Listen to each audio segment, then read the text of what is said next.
Challenge every aspect of your opponents. Sometimes a strong body hides a fragile psyche. Ikora Ray.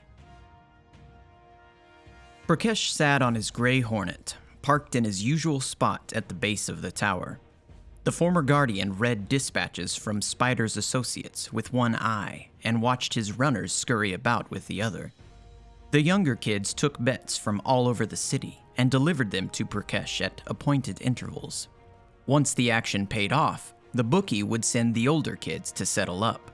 Any incalcitrant debtors were dealt with by Tulnik, his enormous ex-Corsair bodyguard, who was currently leaning against the tower, scratching himself.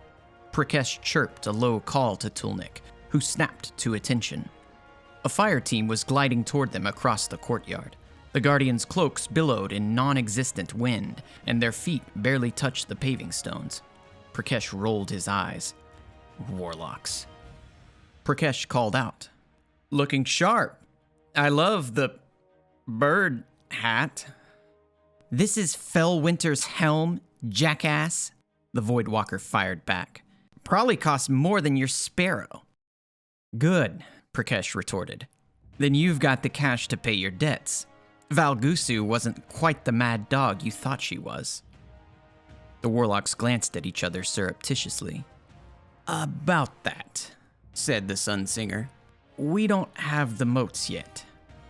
Tulnik, sensing his moment, stepped forward with a menacing flex.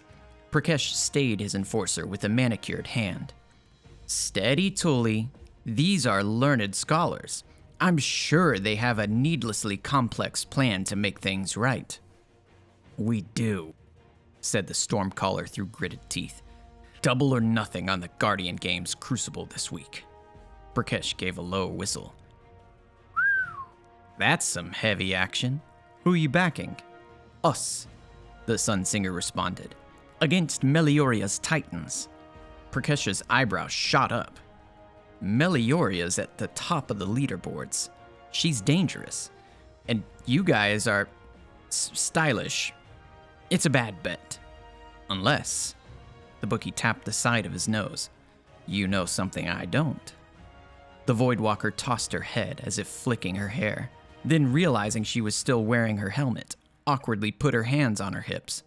Let's just say she's about to have a bad case of existential dread the night before the match. The Warlock snickered.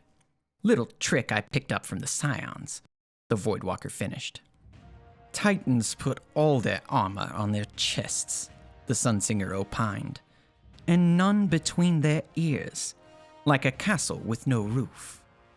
The Voidwalker guffawed. Is that why they always look like they're getting rained on?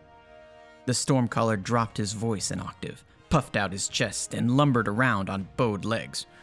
When the only tool you have is Titan, every hammer is a nail. Indeed, the Warlocks chortled and high-fived.